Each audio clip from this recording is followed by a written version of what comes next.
Evolución detallada.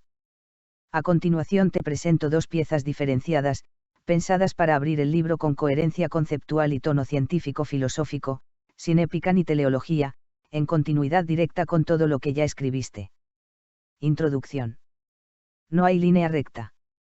Este libro no narra un progreso. No describe una marcha ascendente ni una historia de perfeccionamiento. No intenta explicar por qué apareció el ser humano, por qué la naturaleza no opera con propósitos. Lo que sigue es una reconstrucción material y biológica de una secuencia improbable, como ciertos mamíferos pequeños, nocturnos y marginales terminaron dando lugar a un organismo capaz de simbolizar, narrar y preguntarse por su propia existencia. La evolución no es una escalera. Es una acumulación de soluciones temporales que solo parecen coherentes cuando se observan hacia atrás. Cada transformación, el pelo, la lactancia, la mano prensil, la bipedestación, el cerebro costoso, el lenguaje, no fue un paso hacia algo, sino una respuesta local a un problema inmediato. Ninguna de ellas contenía al Homo sapiens como destino. Este libro recorre esa cadena sin adornos, desde los primeros sinápsidos hasta la emergencia del símbolo, desde la fisiología hasta el mito, desde la materia que reacciona hasta la materia que se explica. No hay héroes evolutivos. No hay especies elegidas. Solo persistencia, azar y límites superados a un costo creciente. La pregunta que atraviesa estas páginas no es cómo llegamos hasta aquí, sino algo más incómodo. ¿Qué ocurre cuando una especie se vuelve demasiado consciente para seguir funcionando como el resto de la naturaleza? Prólogo. El error útil. Durante millones de años, la vida fue silenciosa. No porque no tuviera complejidad, sino porque no necesitaba relato. Los organismos no sabían que existían. Respondían a gradients, estímulos, presiones. Eso bastaba. El problema comienza cuando un sistema nervioso no solo reacciona, sino que simula. Cuando recuerda lo que ya no está, cuando anticipa lo que aún no ocurre, cuando conecta eventos separados por tiempo y espacio, la supervivencia deja de ser inmediata y se vuelve narrativa. Ese exceso cognitivo fue, al principio, una ventaja. Permitió cooperación, previsión, transmisión. Pero también introdujo una anomalía evolutiva, un organismo que ya no puede dejar de interpretarlo todo. El Homo sapiens no es superior. Es más inestable.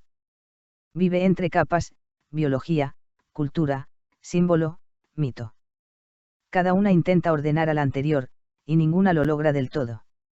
Este libro no busca reconciliar esas capas. Las expone. Muestra cómo un mamífero diseñado para el presente terminó atrapado en el tiempo, cómo unas manos liberadas de la locomoción terminaron modelando el mundo, y cómo un cerebro sobredimensionado creó realidades que ahora lo condicionan. No hay moraleja. No hay redención. No hay promesa. Solo una descripción honesta de un error que funcionó. Un error tan eficiente que hoy domina el planeta sin haber resuelto todavía si sabe habitarlo. Y antes de los mamíferos, cuando la vida aprendía a resistir. Durante cientos de millones de años, la Tierra fue un laboratorio sin intención. La vida no buscaba complejidad, buscaba durar. Los primeros vertebrados no eran héroes evolutivos. Eran organismos simples, acuáticos, sin noción de futuro. El paso a tierra firme no fue una conquista, sino una huida, del hacinamiento, de la competencia, del colapso ambiental. De esos primeros tetrápodos surgirían los amniotas, organismos capaces de reproducirse lejos del agua gracias al huevo amniota. Allí se produce una bifurcación silenciosa pero decisiva. Una línea llevará a reptiles y, más tarde, a dinosaurios y aves. Otra línea, menos vistosa, dará origen a los sinápsidos. Los sinápsidos no eran mamíferos. Eran una experiencia intermedia. 2. Los sinápsidos, la prehistoria invisible del mamífero. Hace unos 320 millones de años, los sinápsidos dominaban grandes extensiones del planeta. Algunos eran enormes. Otros pequeños. Muchos se extinguieron sin dejar rastro. Con el tiempo, ciertos sinápsidos comenzaron a mostrar transformaciones lentas. Una mandíbula más eficiente, diferenciación progresiva de los dientes. Cambios en la articulación del cráneo, metabolismo más activo. Nada de esto ocurrió para convertirse en mamíferos. Ocurrió porque funcionaba mejor en ciertos contextos. Luego llegó la gran extinción del Pérmico-Triásico. El 90% de las especies desapareció. Los sinápsidos casi se extinguen. Los que sobrevivieron lo hicieron reduciéndose. Ahí comienza el verdadero linaje mamífero, cuando ser pequeño fue una ventaja. 3. El nacimiento del mamífero: calor, noche y persistencia. Los primeros mamíferos no dominaron el mundo. Se escondieron en él. Eran animales nocturnos, pequeños, de vida breve. Vivían a la sombra de los dinosaurios durante más de 150 millones de años. Sus innovaciones no fueron grandiosas, sino íntimas: endotermia, producir calor interno. Pelo, no como adorno, sino como aislamiento; glándulas mamarias, una solución biológica para la fragilidad extrema de las crías. Oído medio complejo, fruto de huesos que antes eran mandíbula. El mamífero no fue fuerte. Fue constante. Mientras los dinosaurios ocupaban el día, el espacio y la masa, los mamíferos ocuparon la noche, los márgenes, las grietas ecológicas. La evolución no los premiaba, simplemente no los eliminaba. 4. El impacto que abrió el mundo. Hace 66 millones de años, un evento externo, un impacto cósmico, terminó con los dinosaurios no avianous. No fue un triunfo mamífero. Fue una vacancia. De pronto, los nichos ecológicos quedaron disponibles. Los mamíferos no estaban destinados a ocuparlos, estaban ahí. Entonces ocurrió una diversificación rápida. Herbívoros. Carnívoros. Corredores. Trepadores. Acuáticos. Voladores. Los mamíferos no tenían un plan común. Cada línea exploró una posibilidad distinta. V.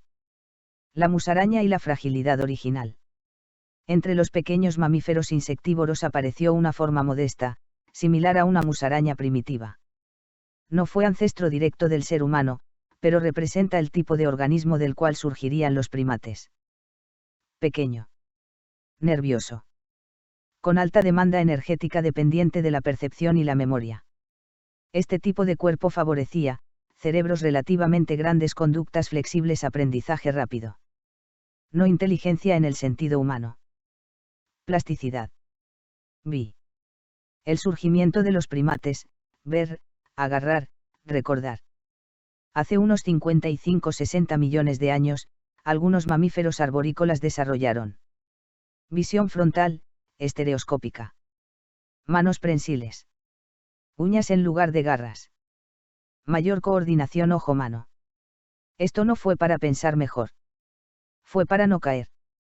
El entorno tridimensional de los árboles seleccionó cerebros capaces de integrar información visual compleja y memoria espacial. Pensar fue una consecuencia colateral. 7. De los simios al linaje humano, el cuerpo se vuelve inestable. Mucho más tarde, en África, algunos primates comenzaron a pasar más tiempo en el suelo. Cambió el clima. Cambió el paisaje. Aparecen los homínidos: bipedestación parcial. Pelvis modificada. Columna en curva. Manos libres. Caminar erguido no fue elegante. Fue problemático. Provocó partos difíciles, infancia prolongada, dependencia social. Pero también liberó las manos. Y las manos cambiaron el mundo. 8. El cerebro que crece demasiado rápido. En el género Homo ocurrió algo singular. El cerebro comenzó a crecer más rápido que la estructura social podía estabilizar. Aparecen herramientas. Fuego. Cooperación, lenguaje incipiente, transmisión cultural. La evolución biológica empieza a ser superada por la evolución cultural. El individuo ya no sobrevive solo por su cuerpo, sino por la red simbólica que lo rodea. 9. Homo sapiens, la conciencia como inestabilidad. Hace unos 300.000 años aparece Homo sapiens. No es el más fuerte. No es el más rápido. No es el más longevo. Es el más imaginativo. La conciencia humana no es una cima, es una tensión permanente. Permite Anticipar. Narrar. Simbolizar. Mentir. Crear dioses, leyes y futuros. Pero también. Angustia. Conflicto. Guerra. Alienación. El Homo sapiens no culmina la evolución mamífera. La complica. Epílogo, el mamífero que se pregunta. Desde los primeros sinápsidos hasta el ser humano, no hubo dirección ni propósito. Solo una cadena frágil de organismos que lograron no desaparecer. El ser humano es un mamífero que, recuerda demasiado. Imagina sin límite. Sabe que va a morir. Y aún así actúa como si no. No somos el fin de nada. Somos una fase consciente de la materia viva. Un mamífero que, por primera vez, se pregunta si debía haber llegado tan lejos. A continuación tienes una expansión profunda, estrictamente biológica y cronológica de la etapa mamífera temprana, sin simbolismo humano, sin teleología y sin lenguaje cinematográfico. Es un relato de transformaciones anatómicas, fisiológicas y ecológicas que explica qué cambió, cómo cambió y por qué esas variaciones persistieron. Y el umbral sinápsido mamífero, anatomía en transición. Los primeros mamíferos no aparecen como una ruptura, sino como una zona borrosa dentro del linaje sinápsido. Durante millones de años, coexistieron organismos que no eran ni reptiles ni mamíferos en sentido moderno. La característica clave fue el cráneo sinápsido, una sola abertura temporal detrás del ojo. Esta abertura permitió la inserción de músculos mandibulares más eficientes. La masticación se volvió más precisa, no más fuerte. La mandíbula comenzó a fragmentarse funcionalmente. El hueso dentario aumentó su protagonismo. Los huesos articular y cuadrado se redujeron progresivamente. Este proceso no fue lineal. Durante millones de años coexistieron dobles articulaciones mandibulares, mandíbulas híbridas funcionales. La ventaja era clara: mejor procesamiento del alimento, menor gasto energético por unidad calórica obtenida. 2. Dientes, la revolución silenciosa. Los mamíferos tempranos introdujeron una novedad decisiva: heterodoncia.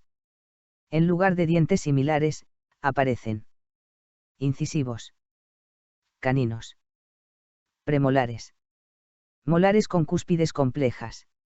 Esto permitió fragmentar, triturar, procesar alimentos con mayor eficiencia.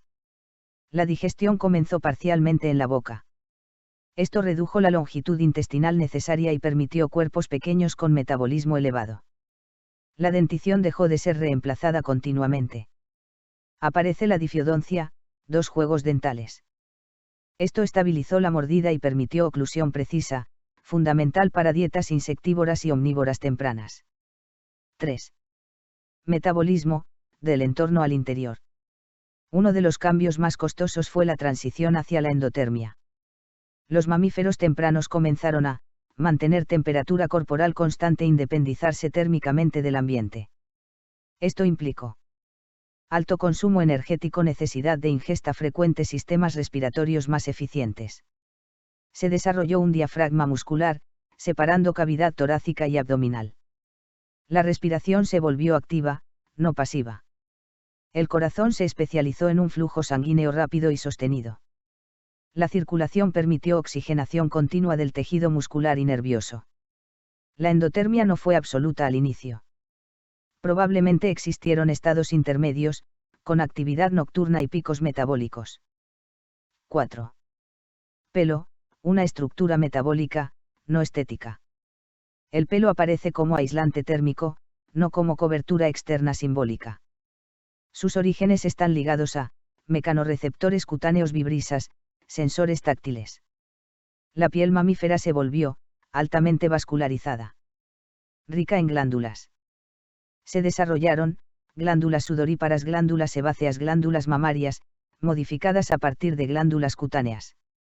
El aislamiento térmico permitió actividad nocturna prolongada, reducción del tamaño corporal sin pérdida térmica, colonización de microhábitats fríos o inestables. V. Reproducción, invertir en pocos, no en muchos. Los mamíferos tempranos cambiaron la estrategia reproductiva.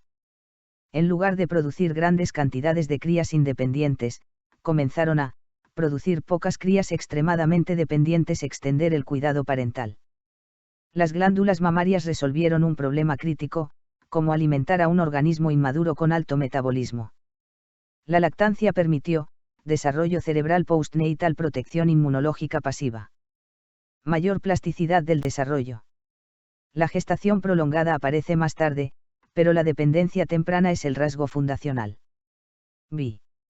El oído, oír mejor para sobrevivir en la noche. Los huesos mandibulares reducidos migraron al oído medio. Martillo. Yunque. Estribo. Esto permitió amplificación de sonidos de alta frecuencia, detección de presas pequeñas, orientación espacial en entornos oscuros. El oído se volvió un órgano de precisión. La noche dejó de ser un obstáculo sensorial. 7. Sistema nervioso, velocidad y plasticidad. El cerebro de los mamíferos tempranos no era grande, pero sí, altamente vascularizado. Con mayor proporción de neocorteza incipiente. Se priorizó aprendizaje rápido. Memoria espacial, respuestas conductuales flexibles. Esto permitió adaptación conductual más rápida que la adaptación genética. 8. Ecología, sobrevivir sin dominar. Durante el Mesozoico, los mamíferos tempranos ocuparon nichos marginales. Insectívoros. Carroñeros. Excavadores, trepadores nocturnos. La presión de los dinosaurios limitó el tamaño corporal, pero favoreció especialización sensorial, conductas evasivas. Ciclos de vida rápidos. La extinción de los dinosaurios no creó a los mamíferos. Solo quitó el límite superior. Epílogo biológico. El mamífero temprano no fue un éxito inmediato. Fue una solución cara, energéticamente exigente y frágil. Pero su diseño permitía algo inédito, responder al cambio sin esperar a mutar. Ese principio, plasticidad conductual sostenida por metabolismo alto, es la base remota de todo lo que vendrá después.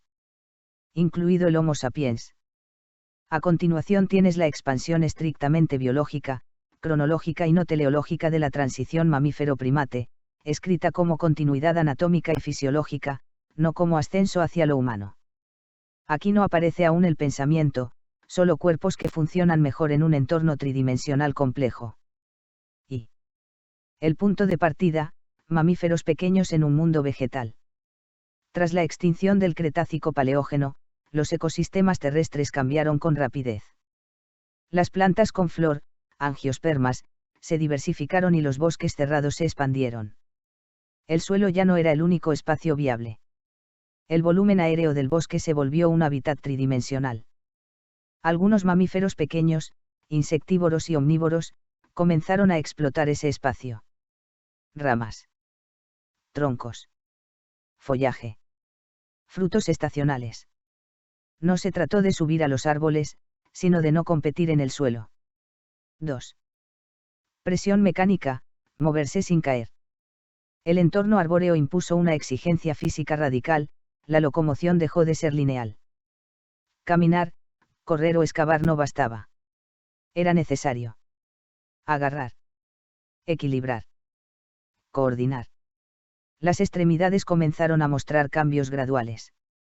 Mayor movilidad del hombro, rotación del radio y el cúbito, articulaciones más flexibles, reducción progresiva de garras. Las manos y pies se transformaron en estructuras prensiles. La selección favoreció individuos capaces de distribuir el peso con precisión. Ajustar la fuerza de prensión, corregir el movimiento en tiempo real. El error ya no era una herida. Era una caída. 3. Manos, precisión antes que fuerza. La mano primate no aparece como herramienta, sino como dispositivo de contacto. Cambios clave. Pulgar parcialmente oponible, falanges terminales ensanchadas. Uñas planas en lugar de garras. Mayor densidad de mecanorreceptores. La sensibilidad táctil aumentó drásticamente. Esto permitió distinguir superficies. Evaluar estabilidad.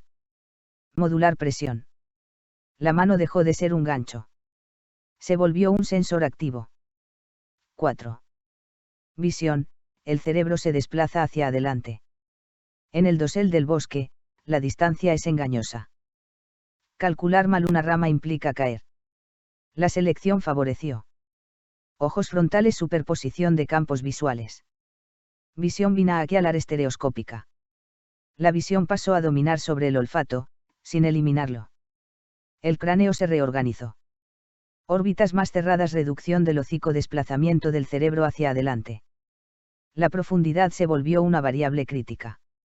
No para pensar. Para saltar sin morir. V. Sistema nervioso, integración sensorial acelerada. El cerebro primate temprano no creció masivamente en tamaño, pero sí en organización interna. Cambios principales: expansión de áreas visuales. Mayor conectividad entre visión y motricidad. Aumento de la memoria espacial. El neocórtex comenzó a desempeñar un rol integrador, unir información visual, táctil y proprioceptiva en tiempo real. Esto permitió anticipar trayectorias, ajustar movimientos antes del contacto, aprender rutas y estructuras. La plasticidad neural se volvió una ventaja directa de supervivencia. B. Dieta, del insecto al fruto. El entorno arbóreo ofrecía alimentos nuevos. Frutos. Flores. Hojas jóvenes, exudados vegetales. La dieta se volvió mixta y variable. Consecuencias biológicas: reducción relativa de caninos. Molares con cúspides más complejas, intestinos adaptados a carbohidratos.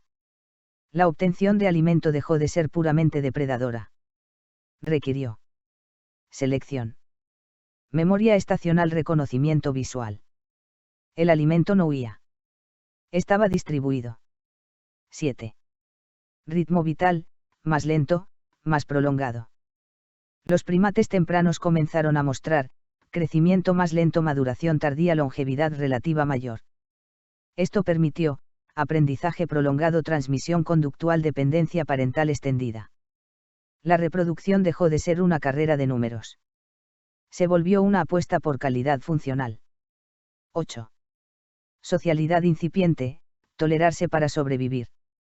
La vida en árboles cercanos favoreció proximidad constante, reconocimiento individual, reducción de agresión intraespecífica. La selección comenzó a favorecer individuos menos reactivos, más tolerantes, capaces de compartir espacio. La socialidad no surge como moral.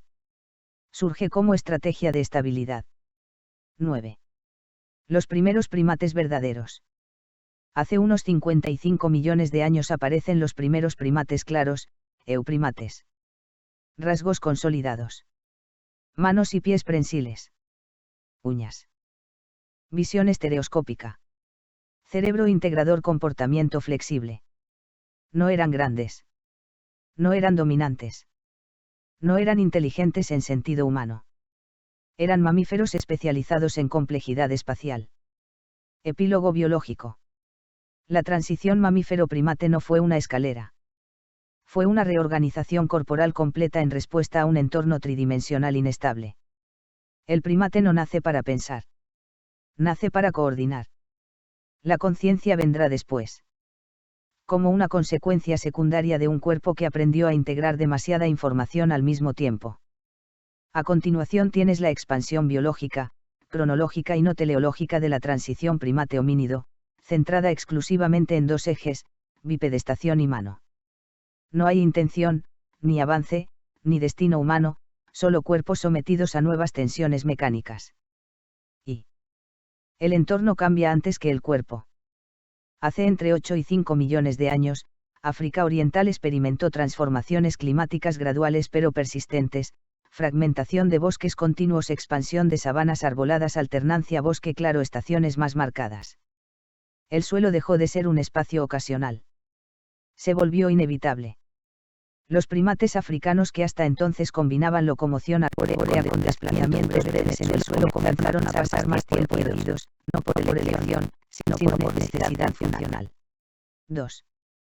Bipedestación, una solución inestable a múltiples problemas. La bipedestación no apareció completa. Fue intermitente, torpe y costosa. Cambios iniciales observables. Pelvis más corta y ancha, desplazamiento del foramen magnum hacia el centro del cráneo, modificación de la musculatura glútea. Columna con curvaturas compensatorias. El cuerpo comenzó a reorganizarse para sostener peso sobre dos extremidades. La bipedestación temprana no era eficiente para correr. Era útil para caminar largas distancias. Ver por encima de la vegetación. Reducir exposición solar directa, transportar objetos. El costo fue alto. Mayor estrés articular. Riesgo de caída. Columna vulnerable. La selección no buscó elegancia. Buscó funcionalidad suficiente. 3. El pie, de herramienta prensil a plataforma de carga. El pie primate original era una mano posterior. En los homínidos comenzó a transformarse. Arco longitudinal incipiente, alineación del hallux, dedo gordo. Pérdida progresiva de capacidad prensil. Aumento de superficie plantar. El pie se volvió una estructura rígida y elástica al mismo tiempo. Absorbe impacto, almacena energía. Impulsa el cuerpo. Este cambio fue irreversible. El precio fue la pérdida del agarre arbóreo eficiente. 4. La mano, liberada, no creada. La mano no cambió para fabricar herramientas. Cambió porque ya no era necesaria para locomoción. Al dejar de soportar peso corporal, la mano se especializó en manipulación fina. Aumentó su rango de movimientos. Refinó el control muscular intrínseco. Rasgos clave. Pulgar largo y móvil. Pinza de precisión. Mayor independencia de los dedos, incremento de receptores táctiles. La mano se convirtió en un órgano exploratorio y transformador del entorno. V. Coordinación mano-ojo, el sistema se cierra. La liberación de la mano tuvo efectos en cadena, expansión de áreas motoras corticales. Mayor integración visual manual, aprendizaje motor prolongado. La manipulación precisa favoreció. Uso de objetos naturales, modificación accidental de materiales, repetición conductual. El cerebro no decidió usar herramientas. Respondió a un cuerpo que podía hacerlo. B. Transporte, el cuerpo como vector. La bipedestación permitió algo nuevo, transportar recursos. Alimentos, crías, objetos. Esto generó presiones adicionales. Cooperación. Reparto diferido. Memoria espacial ampliada. El cuerpo comenzó a funcionar como nexo entre puntos distantes del territorio. 7. Desarrollo lento, infancia prolongada. La reorganización corporal tuvo consecuencias reproductivas. Pelvis adaptada a la marcha. Canal de parto más estrecho. Crías nacidas inmaduras. Esto extendió la infancia. La dependencia se volvió estructural. La selección favoreció. Cuidado parental extendido, aprendizaje social, transmisión de habilidades manuales. 8. Homínidos tempranos, cuerpos en tensión. Los primeros homínidos, Sahelanthropus, Horrorin, Ardipithecus, no eran ni bípedos perfectos ni primates arbóreos completos. Eran organismos en transición permanente, caminaban erguidos, trepaban con dificultad creciente, manipulaban con destreza creciente. No dominaban ningún entorno. Persistían entre varios. Epílogo biológico. La transición primate-homínido no creó al humano. Creó un cuerpo estructuralmente inestable pero funcionalmente versátil. La bipedestación liberó las manos. Las manos reconfiguraron el cerebro. El cerebro amplificó la dependencia social. La conciencia vendrá después. No como premio. Como consecuencia inevitable de un cuerpo que ya no podía sobrevivir solo. A continuación tienes la expansión biológica y conductual de la transición homínido-género Homo, centrada exclusivamente en tres ejes materiales: herramientas, fuego y cerebro. No hay simbolismo, ni progreso moral, ni destino humano, solo cadenas de retroalimentación entre cuerpo, entorno y conducta. Y el cuerpo precede a la cultura. Cuando aparecen los primeros representantes del género Homo, 282,3 millones de años, el cuerpo ya estaba parcialmente reorganizado, bipedestación estable. Manos libres con pinza de precisión, dentición reducida respecto a australopithecus. Cambios en proporciones corporales. El género Homo no surge de una mutación mental, sino de un umbral biomecánico, el cuerpo podía caminar lejos, manipular con precisión y soportar un cerebro más costoso. 2. Herramientas, extensión del sistema músculo-esquelético. Las primeras industrias líticas, oldubayense, no fueron innovaciones intelectuales complejas. Eran lascas cortantes. Núcleos golpeados. Bordes irregulares pero funcionales. Su valor no estaba en la forma, sino en la función inmediata. Cortar carne. Romper huesos. Acceder a médula, procesar raíces. La herramienta no reemplazó al cuerpo. Lo amplificó. Cada uso exitoso reforzó circuitos motores y visuales. La repetición estabilizó la conducta. No había diseño previo. Había imitación y ajuste. 3. Dieta energética y presión sobre el cerebro. El acceso a carne y médula introdujo una fuente energética densa y predecible. Consecuencias biológicas: reducción del intestino, redistribución energética hacia el cerebro. Aumento gradual del volumen encefálico. El cerebro es un órgano costoso. Solo puede crecer si otro sistema se reduce. La herramienta permitió esa redistribución. 4. El fuego, control sin dominio. El uso del fuego no aparece como creación súbita. Durante cientos de miles de años fue oportunista. Intermitente, dependiente del entorno. El fuego no se inventó. Se conservó. Sus efectos fueron profundos. 1. Cocción: alimentos más blandos. Mayor disponibilidad calórica, reducción del esfuerzo masticatorio. 2. Ritmo diario: extensión de la actividad nocturna, reorganización del descanso. Aumento de interacción social. 3. Protección: disuasión de depredadores, ocupación de nuevos hábitats. El fuego modificó la fisiología antes que la mente. V. El cerebro, crecimiento sin red de seguridad. Con Homo habilis y luego Homo erectus el cerebro aumentó de manera sostenida, expansión del lóbulo frontal, reorganización del neocórtex. Mayor lateralización funcional. No era un cerebro más inteligente. Era un cerebro más plástico. La plasticidad permitió aprendizaje prolongado, adaptación conductual rápida, dependencia social creciente. Pero también generó vulnerabilidad, infancia prolongada, necesidad de cooperación, transmisión cultural obligatoria. B. Retroalimentación: cuerpo, fuego y piedra. Se establece un bucle evolutivo: herramientas, mejor dieta. Mejor dieta, cerebro más grande. Cerebro más plástico, uso más consistente de herramientas. Fuego, mayor eficiencia energética, soporte metabólico cerebral. Este bucle no tenía dirección. Solo persistía si no colapsaba. 7. Homo erectus, el cuerpo Kesseil de África. Con Homo erectus aparece un cuerpo claramente adaptado a largas distancias. Piernas largas, sudoración eficiente, resistencia térmica. Marcha estable. El fuego y las herramientas permitieron colonizar climas fríos, atravesar territorios abiertos, sostener grupos móviles. El cerebro seguía creciendo, pero aún sin simbolismo complejo.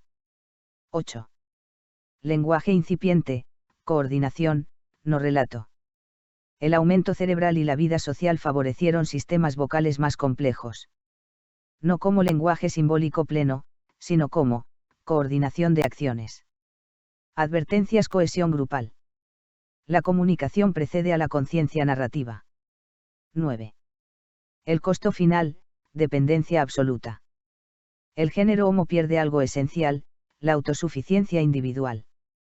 La supervivencia pasa a depender de grupo. Aprendizaje: transmisión cultural. Cooperación. El individuo aislado se vuelve inviable. Epílogo biológico. La transición homínido-homo no crea pensamiento abstracto. Crea un organismo energéticamente extremo. Un cuerpo que camina demasiado, manipula demasiado. Consume demasiado. Aprende demasiado. El cerebro no fue un regalo. Fue una apuesta metabólica. La conciencia vendrá después. Cuando este sistema, ya demasiado complejo, comience a preguntarse por qué sigue funcionando. A continuación tienes la expansión final de la transición género Homo Homo sapiens, centrada exclusivamente en 3 emergencias no biológicas en sentido estricto pero biológicamente sostenidas: lenguaje simbólico, arte y mito. No se presentan como logros, sino como consecuencias inevitables de un cerebro hipersocial y metabólicamente extremo. Y el cerebro llega a su umbral. Con Homo heidelbergensis y formas arcaicas cercanas, el cerebro alcanza volúmenes comparables al humano moderno. A partir de ese punto, el tamaño deja de ser la variable principal. Lo que cambia es la organización interna. Mayor conectividad entre áreas distantes, expansión del lóbulo frontal y temporal, integración entre memoria, emoción y percepción, lateralización funcional más marcada. El cerebro deja de optimizar solo la acción inmediata. Comienza a simular escenarios ausentes. Ese exceso de simulación no fue seleccionado por su belleza, sino porque mejoraba la coordinación social. 2. Lenguaje simbólico, cuando el sonido deja de ser señal. Antes del lenguaje simbólico existían sistemas vocales complejos, llamadas, advertencias, ritmos, modulaciones emocionales. La transición ocurre cuando el sonido deja de depender del estímulo presente, comienza a representar algo ausente. Esto exige 3 condiciones biológicas: control fino del aparato fonador, descenso de la laringe, control respiratorio. Memoria semántica compartida, asociar sonidos a categorías estables. Teoría de la mente incipiente, suponer que otro comprende lo mismo. El lenguaje simbólico no surge para narrar el mundo, sino para coordinar acciones complejas en grupos grandes. Una palabra reemplaza a un gesto. Un relato reemplaza a una experiencia directa. 3. El símbolo, economía cognitiva. El símbolo permite algo nuevo: condensar información. Un objeto deja de ser solo objeto. Pasa a representar pertenencia, peligro, identidad, pasado, promesa.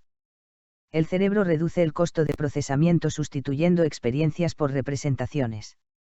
Esto libera recursos cognitivos, pero introduce una fragilidad inédita: la confusión entre símbolo y realidad. 4. Arte, la forma como portadora de sentido. Las primeras manifestaciones artísticas no aparecen como entretenimiento ni estética.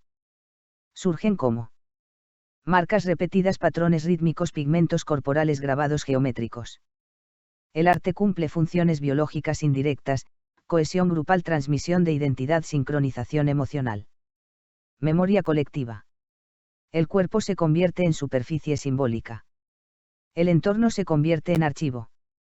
No se representa lo visible, sino lo significativo para el grupo. V. Mito, el cerebro intenta estabilizar el tiempo. El mito no surge como mentira, sino como herramienta de continuidad. El cerebro humano recuerda demasiado el pasado, anticipa demasiado el futuro. Esto genera ansiedad estructural. El mito ordena el caos. Explica el origen, justifica normas. Reduce la incertidumbre. No importa su veracidad. Importa su eficacia social. El mito convierte eventos aleatorios en narrativas necesarias. B. Ritual, el cuerpo obedeciendo al símbolo. El ritual aparece cuando el símbolo exige repetición corporal. Acciones que no tienen utilidad inmediata consumen energía. Siguen reglas estrictas. El ritual refuerza pertenencia, jerarquía, transmisión intergeneracional. El cuerpo se somete al relato. La biología obedece a la cultura. 7. Homo sapiens, el animal que vive en relatos. Con Homo sapiens ocurre un cambio decisivo. La supervivencia ya no depende solo del entorno físico, sino del entorno narrativo. ¿Quién domina? El lenguaje. El símbolo. El mito. Domina la cooperación, y con ella, el acceso a recursos. La selección natural comienza a operar a través de estructuras culturales. 8. El costo final, desanclaje de la naturaleza. El mismo sistema que permitió cooperación masiva y expansión global introdujo una ruptura. El símbolo reemplaza al entorno. El relato sustituye a la experiencia directa. La identidad supera al individuo. El Homo sapiens ya no vive solo en la biosfera. Vive en una semiosfera. Epílogo, el mamífero que ya no puede callar. El paso de Homo a Homo sapiens no fue un salto de inteligencia. Fue un exceso de significado. Un cerebro diseñado para sobrevivir terminó obligado a explicarse. El lenguaje creó mundos. El arte los fijó. El mito los volvió obligatorios. Desde entonces, el Homo sapiens no solo vive. Se cuenta. Y en ese relato interminable intenta recordar, sin lograrlo del todo, que sigue siendo un mamífero. Epílogo. El animal que se volvió transparente para sí mismo. Durante casi 4.000 millones de años, la materia viviente no necesitó explicarse. Reaccionaba. Persistía. Desaparecía. Volvía a intentarlo bajo otra forma. Los mamíferos no fueron una cima, fueron una estrategia costosa para sostener calor, memoria y vínculo. Los primates no fueron una excepción, fueron cuerpos adaptados a la inestabilidad del espacio. Los homínidos no fueron un salto, fueron organismos tensados por caminar erguidos con las manos libres. El género Homo llevó esa tensión al límite. Un cuerpo que camina demasiado lejos, unas manos que transforman demasiado, un cerebro que consume más de lo que la biología había previsto. Cuando aparece Homo sapiens, la evolución ya no puede seguir operando solo por mutación lenta. El cerebro ha generado una nueva capa, el significado. El lenguaje no fue un don. Fue una prótesis cognitiva. Permitió coordinar, transmitir, acumular, anticipar. Pero también abrió la puerta a algo que ningún otro mamífero conocía. La imposibilidad de habitar solo el presente. El arte fijó la experiencia. El mito estabilizó el tiempo. El ritual disciplinó el cuerpo. Desde ese momento, el entorno ya no fue suficiente. El Homo sapiens comenzó a vivir dentro de estructuras simbólicas que él mismo producía y ya no podía abandonar sin desintegrarse como grupo. La selección natural dejó de actuar solo sobre cuerpos. Comenzó a actuar sobre relatos. Sobre quién pertenece. ¿Quién manda? ¿Quién existe? ¿Quién vale? El animal que había aprendido a sobrevivir se convirtió en el animal que debía justificar su existencia. Y sin embargo, debajo de cada símbolo, de cada mito, de cada obra, permanece intacta la base biológica. Un mamífero vulnerable, social, dependiente, con una conciencia demasiado amplia para un cuerpo finito. Nada en esta historia fue inevitable. Nada fue planeado. Nada fue necesario. La evolución no quería llegar aquí. Simplemente no se detuvo a tiempo. El Homo sapiens no es el final de la evolución.